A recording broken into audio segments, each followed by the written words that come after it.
દુર્યોધન, અરે ઓ દુષ્ટ દુશાસન, હું અગ્નિમાંથી જન્મેલી યાજ્ઞસેની છું, યાજ્ઞસેની. અને અગ્નિને બાંધી ના શકાય એ મને સ્વીકાર્ય જ નથી. હું કોઈ દાસી નથી, તમારી ચોકટ પર પડેલી કોઈ વસ્તુ નથી કે જેને મન ફાવે ત્યારે ગમે ત્યાં ફેંકી શકો. મહારાજ, હું કુરુ વંશની કુળ વધુ છું, કુરુ રાષ્ટ્રની પ્રતિભા છું, તમારા અનુજની પુત્ર વધુ છું. હસ્તિનાપુરની લક્ષ્મી બનીને મેં આ નગરમાં પ્રવેશ કરેલો છે અને મને આજે આ પ્રકારે સભામાં લાવી રહ્યા છે. શા માટે મહારાજ, શા માટે? શું કુરુવંશના આ જ રીતિ રિવાજ છે? પિતામહ, તમે તો હસ્તિનાપુરના રક્ષક છો, માં ગંગાના પુત્ર છો. અને માં ગંગા તે તો પતિતને પણ પાવન કરનારી છે.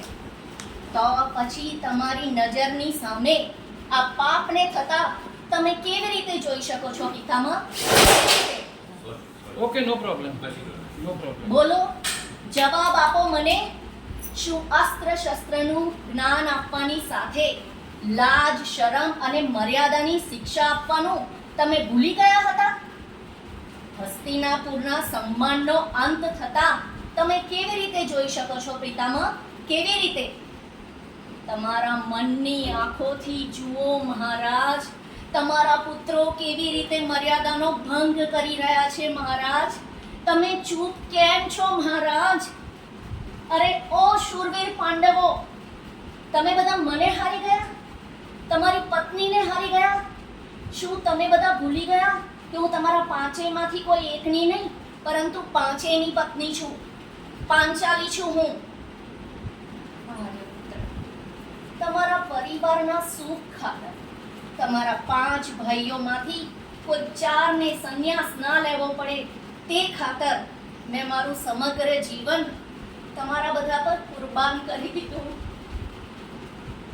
અને તેના બદલામાં મને આજે આવું ઘોર અપમાન મળી રહ્યું છે. શા માટે? ગુરુ દ્રોણ, શું પોતાના પ્રાણને યુદ્ધ ભૂમિમાં દાવ પર લગાવવાની સાથે એક સ્ત્રીના માન અપમાનને પણ દાવ પર લગાવવાનું આપે શીખવાડ્યું છે? ગુરુ કૃપાચાર્ય, તમે તો નીતિના મહાન જ્ઞાતા છો. તો પછી આજે અચાનક આ સમયે તમારી નીતિનો અંત કેવી રીતે આવી ગયો? તમારા મનની આંખોથી જુઓ મહારાજ, તમે આ બધું કેવી રીતે સહન કરી શકો છો મહારાજ? હું દાસી કેવી રીતે બની ગઈ? હજી સુધી ધર્મરાજ યુધિષ્ઠિરે મારા આ પ્રશ્નનો ઉત્તર તો મને આપ્યો જ નથી. જ્યારે તેઓ ખુદ જ દ્યુતમાં હારી ગયા હતા તો તેમને મને હારવાનો અધિકાર કોણે આપ્યો? કહેવાય છે કે કુરુ ધ્વજની નીચે ધર્મ શ્વાસ લે છે. તો હું આજે એ ધ્વજને જ પૂછું છું કે શું આ ધર્મ છે કે જુગારમાં ખુદને હારી ગયેલો જુગારી પોતાની પત્નીને હારી જાય? શું આ જ ધર્મ છે? અરે ઓ આર્યાવર્તના મહાન શૂરવીર પાંડવો, તમે બધા મને હારી ગયા, પોતાની પત્નીને હારી ગયા. કોના અધિકારથી, કોની આજ્ઞાથી, કોની હિંમતથી? શું તમે બધા જાણતા નથી કે હું તમારા પાંચેયની અર્ધાંગી છું? એ રીતે તમારા પાંચેયના અર્ધા અંગ ઉપર મારો અધિકાર છે. માન્યું કે તમે પાંચેય ભાઈઓ છો, પરંતુ એક પત્નીનો અધિકાર ભાઈઓના અધિકાર કરતા હંમેશા વિશેષ હોય છે. જ્યારે કોઈની મૃત્યુ થાય છે ત્યારે તેના પરિવારજનો દુઃખી થાય છે, પણ વિધવા તો માત્ર તેની પત્ની થાય છે. પત્ની એ માત્ર પરિવારજન નહીં, પણ પરિવારને આગળ વધારનારી જનની છે, જનની. અને તમે બધા મને એક જનનીને હારી ગયા. શું ધર્મરાજ યુધિષ્ઠિરે મને દાવ પર લગાવતા પહેલા તમારા ચારેયની અનુમતિ લીધી હતી? તમે ચારેય અનુજોએ અનુમતિ આપી હતી? અગર નહીં તો પછી મને કેવી રીતે દાવ પર લગાવવામાં આવી? હું દાસી કેવી રીતે બની ગઈ? શું ધર્મરાજના ધર્મના ભાલાની ધાર બુટ્ટી થઈ ગઈ હતી? કે પછી મહાબલી ભીમની ગદા એટલી વજનદાર થઈ ગઈ હતી કે તેઓ ઉઠાવી જ ના શક્યા? શું મહાધનુર્ધારી અર્જુન પોતાનું ગાંડીવ ચલાવવાનું ભૂલી ગયા હતા? શું નકુલ સહદેવ પણ અસમર્થ હતા? તો પછી તમે બધાએ આ અપમાન થવા કેમ દીધું? કેમ મૌન છે આ સભા? શું અહીં ઉપસ્થિત કોઈને પણ પોતાના ધર્મ પ્રત્યે સંદેહ નથી? અહીં ઉપસ્થિત સર્વેને પ્રશ્ન પૂછવાનો અધિકાર છે મને, પરંતુ આજે હું બધાને માત્ર એક જ પ્રશ્ન પૂછવા માંગુ છું કે જે સ્ત્રીની સાથે અગ્નિની સાક્ષીએ તમે સપ્તપદીના ફેરા ફર્યા છો, તે સ્ત્રીને શું કોઈ વસ્તુ માની લીધી છે તમે? શું સ્ત્રી એ કોઈ વસ્તુ છે કે જ્યારે મન થાય ત્યારે દાવ પર લગાવાય અને જીતી લેવાય?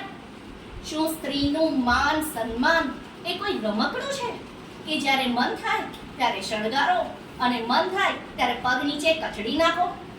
શું સ્ત્રીનું મન પુરુષોની ઈચ્છા પ્રમાણે ચાલતું દાસ છે? શું સ્વયંને સર્વશ્રેષ્ઠ સિદ્ધ કરવા માટે ધર્મ જ આજ્ઞા આપે છે પુરુષોને કોઈ સ્ત્રીનું અપમાન કરવાનો? કે પછી સ્ત્રીના અપમાનનું કારણ જ ધર્મ છે? રાજમાતા કુંતી, મહારાણી ગાંધારી, જો તમારે સુરક્ષિત રહેવું હોય તો હમણાં ને હમણાં જ આ સભાનો ત્યાગ કરીને જતા રહો. આજે આ આખી સભા ડૂબી જવાની છે. ખરેખર કહું છું, તમે જતા રહો. આજે આ આખી સભા ડૂબી જશે. હવે હું તમારી પુત્રવધુ નથી, તમારા પુત્રોની પત્ની નથી. હવે હું નામ વગરની, વંશ વગરની, પતિ વગરની છું. હવે હું મનુષ્ય નહીં, મૃત્યુ છું. અહીં ઉપસ્થિત સર્વે મનુષ્યની મૃત્યુ છું હું. યાદ રાખજો બધા ધર્મજ્ઞાનીઓ કે દુર્યોધનને એના પાપોની સજા અવશ્ય મળશે. શ્રાપ છે મારો. પરંતુ તે પહેલા અહીં ઉપસ્થિત સર્વેને તેના મૌનની સજા મળશે. આ શ્રાપ છે યાજ્ઞસેની દ્રૌપદીનો શ્રાપ. તમે પાંચે જણાએ ભલે તમારું દાસીપણું સ્વીકારી લીધું હોય, પરંતુ યાજ્ઞસેની દ્રૌપદી હજી પણ ખુદને સ્વતંત્ર જ માને છે. અરે સંસારની કોઈ તાકાત મને બાંધી નહીં શકે, સંસારની કોઈ તાકાત મને દાસી નહીં બનાવી શકે. દુર્યોધન, હજી પણ કહું છું, હું યજ્ઞની અગ્નિમાંથી જન્મેલી છું અને અગ્નિને બાંધી ના શકાય. હવે તો જે સંસારમાં સર્વેના તારણહાર છે, જે સર્વેનું રક્ષા કરે છે, એ જ મારી મદદે આવશે. કૃષ્ણની મદદે ખુદ શ્રી કૃષ્ણ આવશે. હે શ્રી કૃષ્ણ, સહાય શ્રી કૃષ્ણ, સહાય શ્રી કૃષ્ણ, સહાય.